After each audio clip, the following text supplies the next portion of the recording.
Во денешнава емисија имаме еден редок гости, можам да кажам. Предпоставам сите се слушнале за Википедија. Ги читате настаните, она што ве интересира, меѓутоа никогаш не сте помислиле кој стои позади тоа.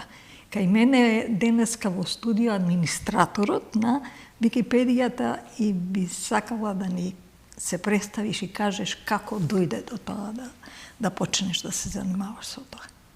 Здраво на сите, моето име е Тони Ристовски, администратор на Википедија на македонски јазик и долгогодишен уредник заедно со тоа.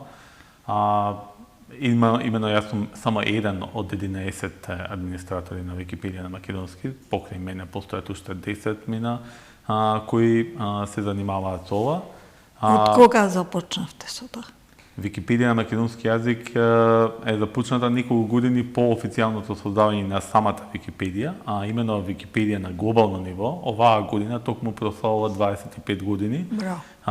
Основана е 2001 година како проект на Джими Велс во Соединетите Американски држави, а подосна најпрво на англиски јазик, подосна и на другите јазици. Одма, значи, 2 години подосна е создадена како првично Википедија на македонски јазик, но неколку години стоела празна, да речеме. Не се создала заедница одма на луѓе кои би предонесувале на самата Википедија, но подосна се создало некоја јадро на уредници. Тој момент јас и не го знам, бидејќи сум приклучен подосна, 2010 година ми е првото уредување. И оттаму, значи, низ годините Википедија собира до голем број на уредници, волонтерски, значи статиите кои ние ги пишуваме, немаме некои хонорари или не добиваме надомест за тоа што го пишуваме. Затоа и главниот проблем на Википедија, имено кои луѓето не го разбираат, е дека кои ќе не прашаат оваа тема ви фали. Ние не може да ги натераме уредниците да напишат нешто што не ги интересира или пак не го знаат тоа. Например, јас сум економист по професија, не можам да пишувам статии за хемија и физика, бидејќи не ги знам. И туризам. Да. Така да можам да преведам некоја статија од друг јазик, па нели со преводот ќе се постигне квалитетот, да кажам, на статијата. Но сепак повторно ќе кажам дека темата нема да те интересира и нема да го направиш тоа. Така да Википедија во моменталните бројки на македонски јазик, мислам, зборувам сега за Википедија на македонски јазик, е доста квалитетна, добро расте низ годините, некои 7 до 10.000 статии годишно. Колку има до сега статии? 168.000, баш пред неколку година одбележавме јубилеј. Обично на секои 1000 статии одбираме една која се создава токму на тој ден и одбележуваме како јубилејни статии. Секоја година и на 15 јануари, кога е роден денот на глобалната Википедија, на кога е основана, одбележуваме и како роден ден. Во 2014 година па наваму има и организирани здруженија на граѓани, невладини организации во кои сум вклучен и јас. Се трудиме преку проекти на разни начини да го поттикнеме интересот за Википедија во Македонија, да луѓе да се приклучат. Главно се сконцентрираме на студентите и на учениците, бидејќи тие се некој таргет група, целна група кои имаат најмногу време или на располагање, слободното време можат да го посветат и на волонтирање, а воедно и нешто да научат ново. Имате ли некоја евиденција или нешто што кажува посетеност колкава е на македонската Википедија? Да, секоја година, мислам, не секоја година, туку секој месец се објавуваат тие податоци за статистики. Сега статистиките, во зависност на тоа како ги гледаме, нели, од кој уред се пристапува и дали од различен уред и од која, нели, адреса, оние сега, нели, терминологија од типот на IP адреса или како се пристапува. Посетите се околу 10 до 12 милиони месечно на Википедија, А тоа е токму затоа што нели кога барем до сега многу работите ќе се променат со вештачката интелигенција, но до сега луѓето кога пребаруваа нешто на пребарувачи Google, например, првиот линк, првата врска која ви ги објаснува работите е самата Википедија. Например, ако побарате, не знам, за голем град, за островот во Преспанско езеро, ќе ви изгледа статијата на Википедија во која вие ќе прочитате нешто. Сега мислам дека работите малку ќе се променат и веќе се променуваат, бидејќи луѓето не читаат статиите, туку го читаат тоа што ќе им го даде пребарувачот во вид на нели преглед на работите, факти на ново прозорче кој им се отвара. Јас лично многу ја употребувам и драго ми е да на некој начин многу брзо дојдеш до потребна информација, што за мене многу значи дека ти го скратува времето во кое сакаш да дознаеш она што очекуваш. Дали како дојде до тоа да почнеш да се приклучиш воопшто или идејата да тоа го правиш? Така, да, интересна идејата, мислам моментот на моето приклучување, мислам дека веројатно секој уредник си има некој интересно приклучување на Википедија, освен овие кои нели пристапуваат преку проекти. Имено јас, читајќи книга за еден германски град, сакав да прочитам нешто повеќе за тој град. Отидов нормално, ми даде врска до англиската Википедија во тоа време. И во тогаш да почнам да читам на статијата нешто повеќе. Од левата страна забележав дека има и јазици, на други јазици дека е достапна статијата, и забележав македонски, кликнав на тоа за да видам дека и сватам дека е само една реченица, па подосна, значи, кога го увидов тоа и некако во тоа време и учев германски јазик, се решив зашто не да го преведам германскиот текст на македонски и почнав самиот да учам како се уредува. Имено, значи, со само копирање и нешто увидов како се тие, бидејќи има во позадината на Википедија одреден код кој го користиме за да добиеме некои табели, слики да поставиме, да направиме задебелени, закусени букви, врски внатрешно кои ги поставуваме до другите статии. Тоа некако го научив природно сам. Ја напишав статијата и некако подосна тоа се насочив целосно кон Германија, па така првата тема на која уредував беше Германија, буквално преведување. Да, одев село по село во Германија и општини, реки, се што е, мислам, може да се најде некаде околу 7 покрајни во Германија ги покрив целосно. Кога се слушнавме, ти побарав да имаме слики да презентираме, тоа што ми го прати има доста македонски села и куќи. Како дојде до тоа? Дали се тие твои фотографии или? Така, да. Фотографиите кои ви ги испратив беа се последица на проект кој го спроведуваме од 2015 година па наваму. Веќе сме 12-та сезона, можеме да кажеме. Тоа е именно проект за теренски истражување низ македонските села, документирање на она што е останато во нив. Најчесто тоа се верските објекти, нели како некое на архитектонско највредно богатство што имаат селата. Се трудиме да одиме, најпрвен одевме во регионите кои се најмалку посетени, најнепознати, дури би рекол до оние села кои немаат ни пристап, па некако се движиме кон Скопје и овие поголемите градови до кои селата се лесно достапни, низини, значи со асфалтирани патишта.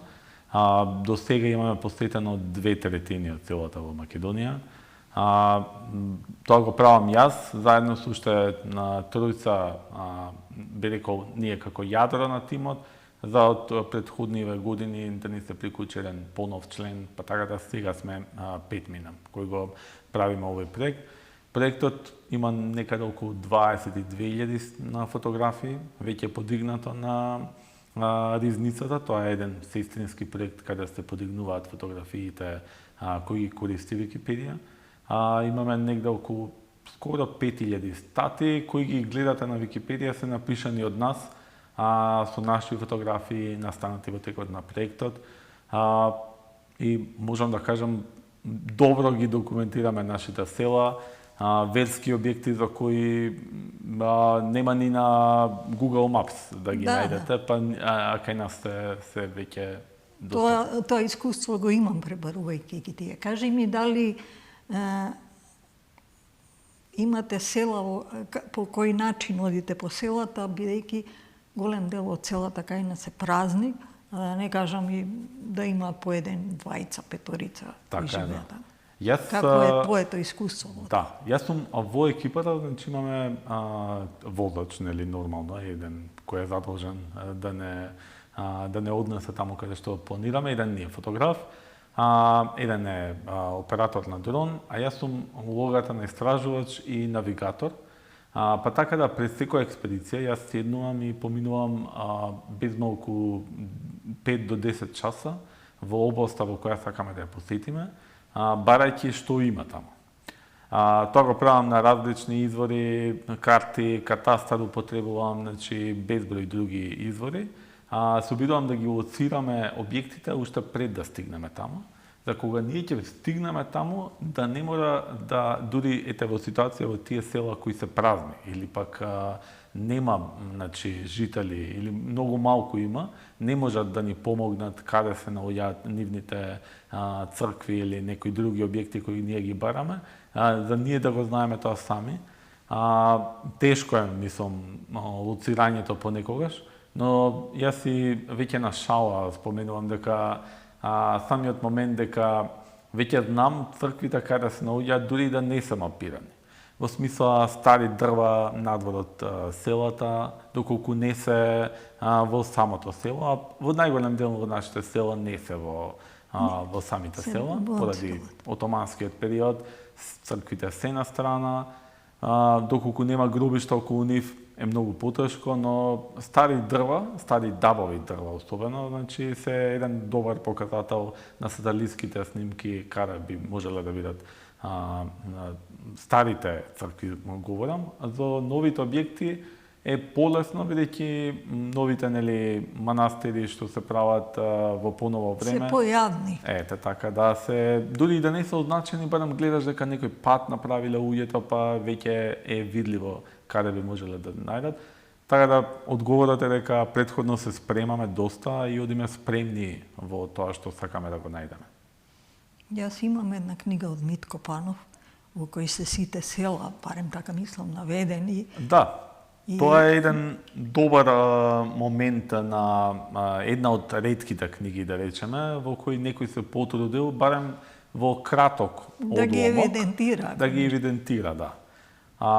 Ние користиме таа книга кога ја пишуваме, но ги користиме и книгите на Јован Трифуновски. Тоа е еден истражувач родом од Вруток, од Македонија, но работел за Српската академија на науките и уметностите во времето на Југославија. Негде до 70-тите години посетувал разни региони низ Македонија и тие книги негови се, можеби да кажам, највредното нешто што го користиме и има најмногу информации, бидејќи тој ја има структурирано темата како што ние ги пишуваме буквално статиите на Википедија. Географија, местоположба, каде е, како е минатото, како настанало тоа село, родови, например, он забележува кој род, која фамилија, каде живе и од каде се дојдени, како е нивната, нели, дали се доселени, дали се иселени, каде се иселени. Така да многу ги користиме неговите податоци, бидејќи за многу од селските цркви, и они ги споменува таму, не ни има на друго место податок. Да, тоа е не. Кажи ми какво е твоето искуство во таа обиколка на Македонија и на регистрирање на селата? Предпоставувам и други објекти и не се она што ќе налетате. И дали си имал можност на коментар на некој од странциве за нашата држава и ова што го имаме богатство? Да.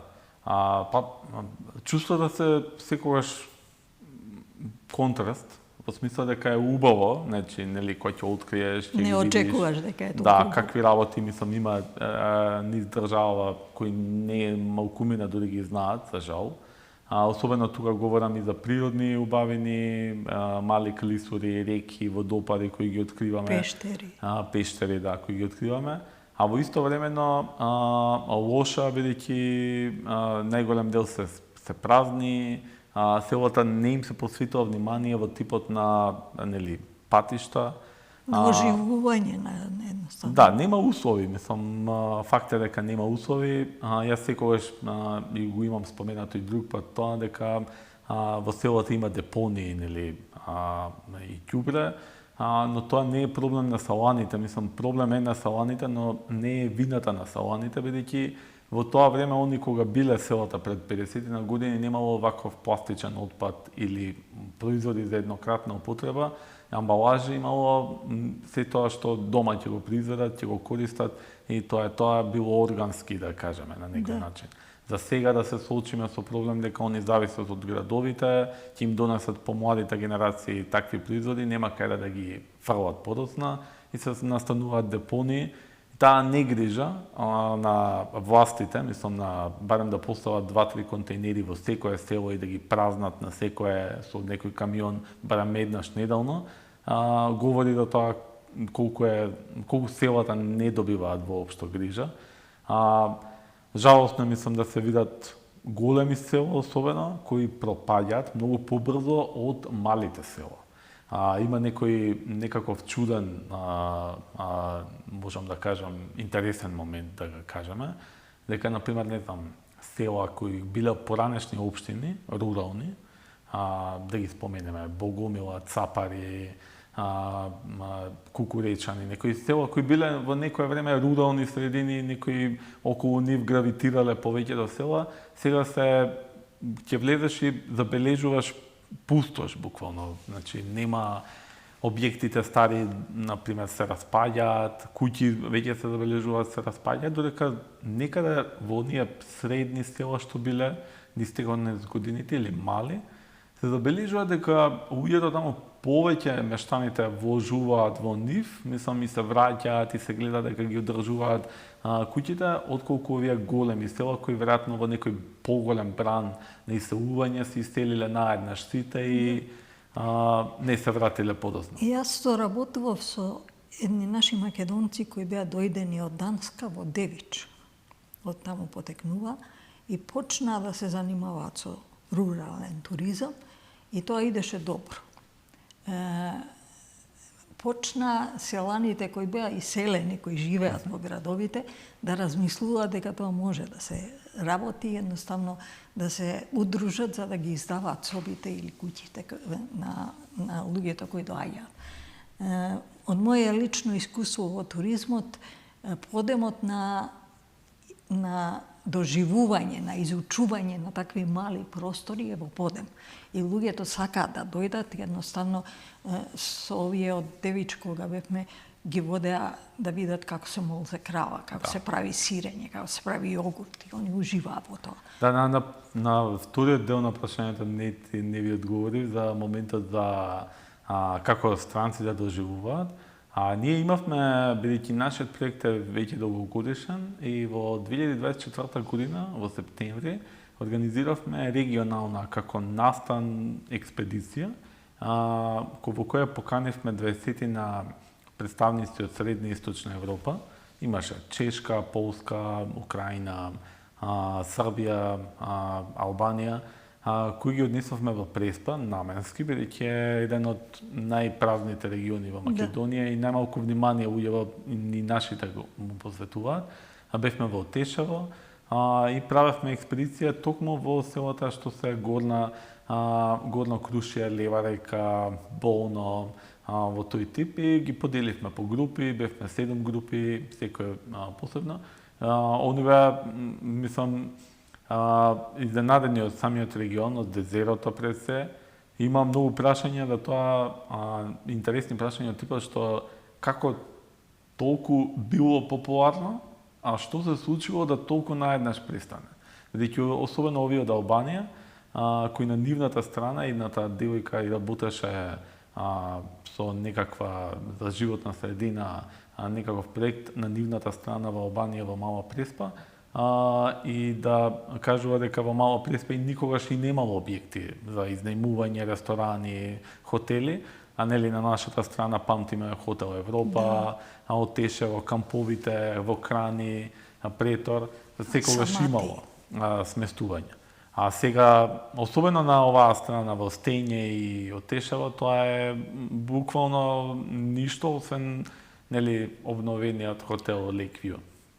Мислам дека дефинитивно во државава нема стратегија за зачувување на селата, а тие се наше неверојатно богатство од кое може да се екзистира и да многу тие кои живеат таму имаат додатни приходи од сето тоа. Има многу начини, за жал не да нема стратегија, туку нема ни очигледно ни интерес. Ние минатата година спроведувавме 10 годишна изложба од експедициите во Музеј на современа уметност, имавме 100 фотографии, за подосна да отидам во Министерство за култура на средба, на разговор, во кој... На ваша иницијатива или? Беше договорена средба, да, на наша иницијатива, како да им представиме што имаме после изложбата, во која јас изнесов што правиме ние и без малку на прашањето кога ме праша како може да се вклопиме за соработка, јас реков дека треба да се прави до мапирање во смисла на маркации, поставување табли, информативни табли, одбележување патеки, пристапност, ама физички да се работи. Да добиам одговор дека они преферирале дигитално, јас кажувам, па ние дигитално веќе 12 години правам ова на Википедија, се е дигитално. Како луѓето да сакаат ќе го најдат на Википедија. Моментот е дека кога ќе дојдете и на една матка, го посочив како пример, никој не знае каде е Свети Никола Шишевски или Света Недела. Никој не знае како да се качи до нив, освен ако не сте биле со некого претходно. Дефинитивно. Да не говорам за нешто понатамо, значи светиниките околу Скопје никој не знае каде, се наоѓа на една прекрасна локација. Зборуваме за некои што се, мислам, средновековни градби. Ние тогаш им предложивме дека имаме еден куп средновековни цркви најдени по селата, кои стојат без малку во руини, бидејќи самите тие бараат нели културна заштита, па управа за културно наследство бара посебни нели градење, мештаните од тоа секогаш се откажуваат или не посветуваат доволно внимание. Забележуваме еден тренд дека они преби направиле нова црква, него да ја обнова старата, што мене воопшто не ми се допаѓа. Дефинитивно. Така да, значи, сакав тогаш да им предложам дека треба да направиме нова книга, барем со нашите материјали кои веќе ги имаме. Да, ги имаме средновековните книги, нели, цркви, овие познатите, но ова би била сконцентрирана на селата. Има еден куп такви. Да, добиваме одговор дека не, они би биле само дигитално и дека денеска никој не читал книги. Остана дека ќе ме побараат, не ме побараат никогаш. Така сега да... имаат изготвена стратегија за туризам за следниве до 30 ми се чини. Навистина, ја немам погледнато, меѓутоа не може туку така само да се прави стратегија без да се учествува со некоја... Јас би кажал, не може да се прави стратегија без да се отиде на терен. Бидејќи јас можам од дома да седнам и да кажувам што има по селата, но ако не отидам во селата, нема да видам што има на вистина. Бидејќи ние и на самиот терен многу пати се изненадуваме што се има. Све ќе затекнете. Дефинитивно, јас исто во туризмот, обикувувајќи ги градовите во кои можам да најдам туристички потенцијал, бе во иста таква ситуација и се изненади што све има, меѓутоа да дури градот нема ни туристичка агенција, да не кажеме повеќе од тоа. Мада секоја општина или секој градоначалник треба да има оддел за туризам.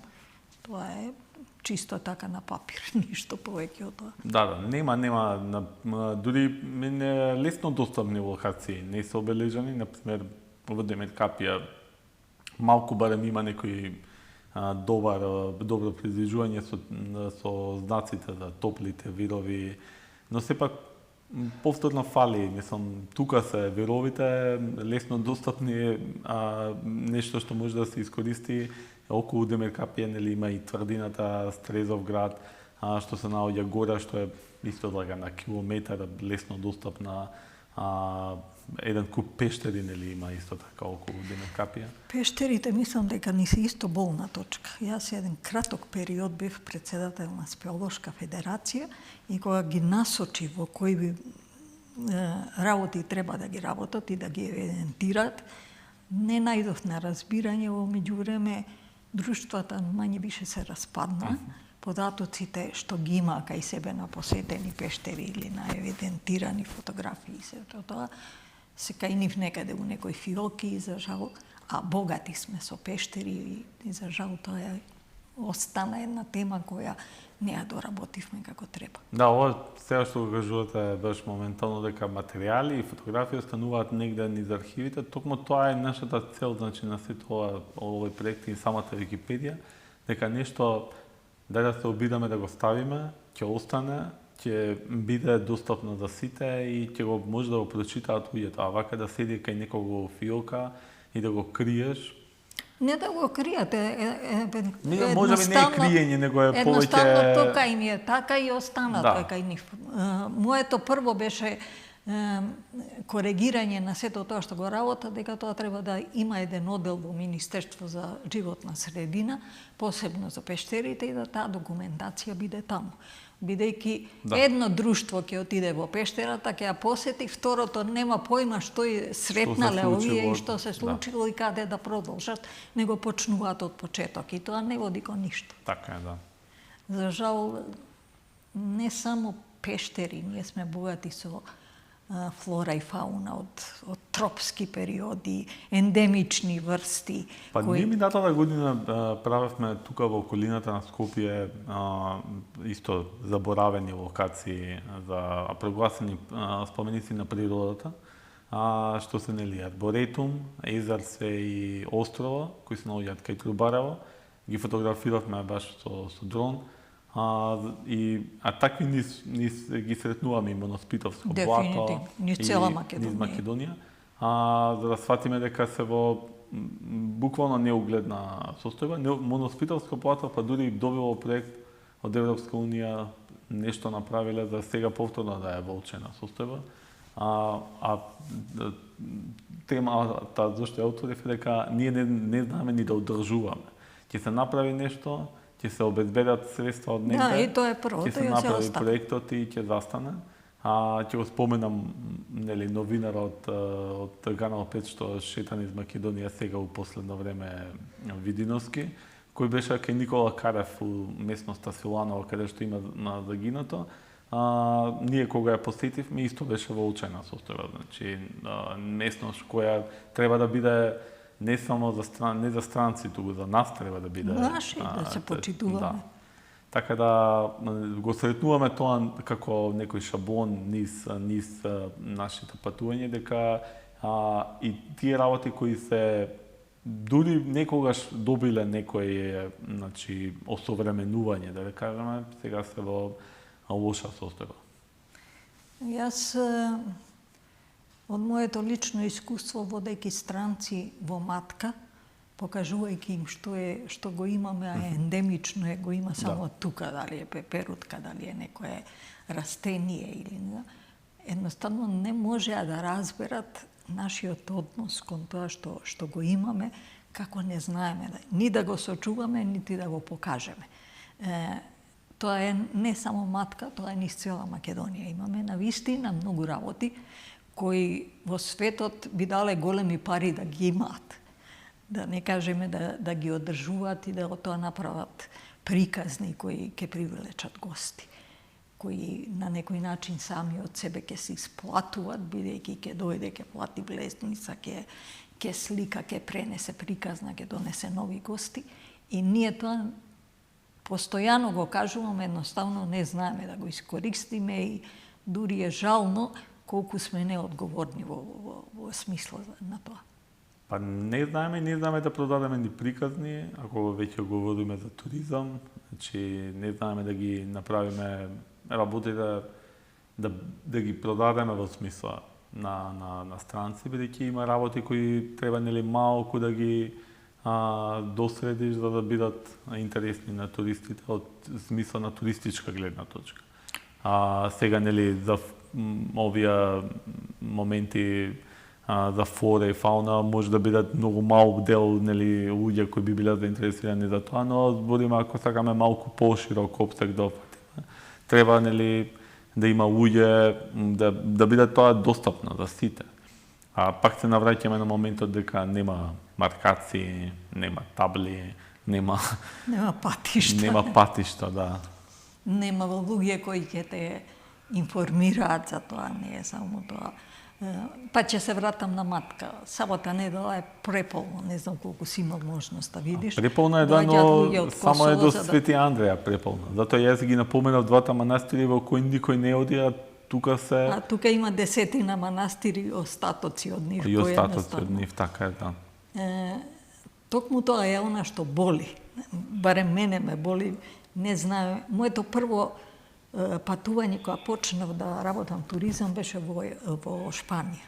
И кога видов од што се прават приказни, од што ние можеме само да се смееме на такво нешто, едноставно не успеав да дојдам до ситуација дека некој сериозно оваа земја може да ја продава на начин да ги дава информациите, да дојдат луѓето да видат и да од тоа имаме бенефит.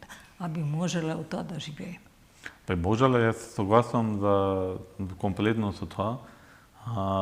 Дури имено, мислам, ова е значи, не поврзано и со мојата Википедија, но токму од моментот дека колку што све имаме, низ овие 12 години шетање низ Македонија, баш пред месец дена но мислам минатата година и се решив јас да положам за туристички водич и да се обидам малку да ги сменам работите од типот да јас да нудам нешто во кое би било за овие скриениве богатства низ Македонија што ги имаме, а што никој не ги говори. Јас сум бил таму и мислам дека некако е штета да јас сам си ги знам и нели ќе ги напишам на Википедија. Но друго е, еве јас се обидувам со луѓе мои познаници, нели, ќе ги однесам на места, ќе го споменам Ѓаволски ѕид кај Свети Николе, кој карпеста дефинитивно приказна од која боли глава. Да. Има дури, нели, ако сакаме да продадеме приказната, дури има и 4 варијанти како настанало, и нели има дури и теории на заговори и сето тоа. Но и тоа е нели за туристите е интересно. Но нека појдат, нека го видат и они нека речат да, јас сметам дека ова е природно, јас сметам, не знам, нека си остане како они нели размислуваат. Но моментот дека Ѓаволски ѕид не е нигде ни запишан, ни како да се стигне до нив, не се ни говори за тоа. Тој момент ме натера дури некако некои тие моменти, такви објекти во кои јас сум рекол, леле, ова види што е, што имаме ние, да ме натера да речам добро, можеби на време јас да станам, јас да почнам да нудам нешто вакво, да луѓето и македонци, но нели и странци, да видат што имаме. Јас се работував еден период со талкачи, не знам дали си ги гледале емисиите на македонска телевизија. Во Глобала јас им ги кажував местата, па одевме да се снимат. И токму Ѓаволски ЗИД ме подсети, не можеа да го најдат едноставно ни пат, ни ориентација, ни табла, ни ништо. И дека многу се измачија додека отидоа таму за да го снимат. Јас не бев тогаш со нив. И многу е мачно. Јас сум бил 3 или 4 пати, бидејќи дури во февруари е многу топло.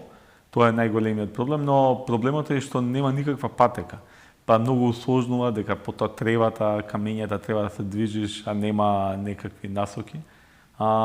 Ние во последниве години се трудиме на тој начин да идеме на некои места, особено од овие природни богатства што ги имаме, каде што никој не бил. Пак ќе го споменам некој исто ново, може ви е познато кукуље кај Нов Истевник. Исто така прекрасни форми кои исто така недоволно се искористени, нити ги познаваат луѓето. Кажи ми, дали преку Википедија имате некои контакти на луѓе кои би сакале или не можат да ве најдат, за да може да стапат у контакт со вас па да го посетат тоа? Има ли систем во Википедија да дојдат до вас? Да.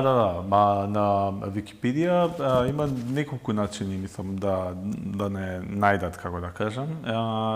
Имено, прво е селска чешма, така ни се вика главното место каде што се поставуваат прашањата, разговараат сите и тоа е отворено. Потоа секој од нас има како страница за разговор, каде што, како на форумите на времето што беше, се поставува тема. Например, не знам, јас имам прашање и потоа го кажуваш што е прашањето, па тоа се одговара. А дури на мојата корисничка сметка и стои и мојот мејл, така да најголемиот дел од корисниците податоците им се дури и видливи, иако Википедија го задржува правилото дека доколку не сакаш да бидеш споменат со име, може да биде со некој прекар и да бидеш заштитен за твоите уредувања, да не биде под твоето име и презиме. Но, мислам, лесно, релативно лесно е достапно, мислам, ние сме самата Википедија активна и на Facebook, има страница каде што можат заинтересираните да напишат и таму прашања. За проектот што го спомена Вики Експедиции, исто така имаме и Facebook и Instagram, исто така сме... Имате ли контакти? Да. Мислам дека тоа убав начин, бидејќи си полагал за туристички водич, да тоа биде на некој начин многу достапно, за да може да се искористи како можност да ти ги однесеш или им кажеш повеќе за тоа. Да, добро, ние ова проектот Вики Експедиции го тераме, нели, сепак мислам заедно со другите членови ќе биде насочен повеќе кон информации селата, за овие за тури и нешто друго, тоа ќе си биде, нели, како посебна страница и слично. Колку има на Википедија уште да се внесе нешто што не е внесено од Македонија? Нема крај. Јас морам да кажам, јас добивам идеи, но немам време. Значи, добивам идеи за еден куп работи кои сакам да ги направам, нема време. Има многу. Проблем ни се дигитализациите на книгите. Имено, јас овие книги што ги споменав, ги имам налетано на српски сајтови, кои некој ги седнал и ги дигитализирал, па јас си ги симнувам одма како PDF да ги имам на компјутер, за бидејќи после тоа не знам дали ќе останат како врски на интернет. Јас мислам пано го имам исто во PDF. Да, така да не достигаат многу материјали, архив, книги, отоманските дефтери, например, супер би било да ги имаме преведени. За жал, тој проект, мислам дека некаде почна, но потоа се прекина. Ги немаме информациите бидејќи тие дефтери се напишани, нели, на старотурски, на арапски. Треба да се преведат од старотурски на турски, па потоа да се користат. Знам и јас тоа го имам. Така да, тоа би било супер, бидејќи ние имаме една дупка, во селата немаме информации за бројот на жители, како се движеле големината и каква била нивната низ историјата. Туку ги имаме, за жал, само информациите од пропагандистите кои биле низ Македонија, дали бил српски, дали бил бугарски, дали бил грк, и во тоа зависност, нели, како ќе бидат изјаснети жителите, зависи од тоа кој од каде бил пратен. Да, го имам ја тоа искуство. Јас го работам проектот Крале Марко и пребарувајќи податоци за Крале Марко најдов на исто такви проблеми, посебно со материјалите од Турција, бидејќи се на старотурски напишани и треба да се преведат. Кажи ми, дали на некој начин сме доволно презентирани во смисла на тоа да сме блиски, да се дојде до информација на странците, на луѓето кои не живеат во Македонија, а имаат интерес за Македонија. На вака, значи на македонски јазик да, но најголем дел од овие ние работи кои ги создаваме, бидејќи ние сме сконцентрирани заедно со капацитет кој што имаме, сме сконцентрирани на македонски јазик. Сето ова што е, сега го споменавме дури во оваа емисија Ѓаволски зид, еден куп други работи, за жал се останати само на македонски јазик, така да не сме доволно лесно достапни тоа што го имаме на англиски јазик. Тоа мора некој проект на кој може да се преведе сето тоа. Да, бидејќи ова зборуваме, како што кажав на почетокот на емисијата, се работи за 5000 статии, значи тоа се работи за текст голем, значи голема количина, која ние стварно немаме капацитет да го спроведеме тоа. Ние дури и ова што го правиме волонтерски, кога одиме по селата, дури не сме ни од никој поддржани, освен од самата... На свој трошок. Не, освен од самата Википедија. Самата Википедија ни дава пари за ова, така да тоа е еден значи, парадигма, нели, од смисла дека странци, самата Википедија, ни дава на нас пари за ние да ја откриваме нашата држава. Наместо некој, нели, македонец, особено, нели, зборуваме за суми кои се граничат на едно безмалку службено патување. Нашиот целиот проект, мислам, во текот на годината, кога што ни требаат пари за гориво, храна, сместување, овие најосновните се работи за нешто околу 5000 евра, не е дека ни требаат некои баснословни суми. За жал, од режија ме опоменува дека сме при крај. Времето брзо помина, има уште многу нешта да се каже. Меѓутоа, мислам дека на тие што ќе не гледат, на некој начин им овозможнихме едно сознание што е Википедија и дека позади тоа стојат луѓе кои многу се ангажираат да дадат податоци за кои ние не знаеме или кои може лесно да ни бидат достапни. Така е, да.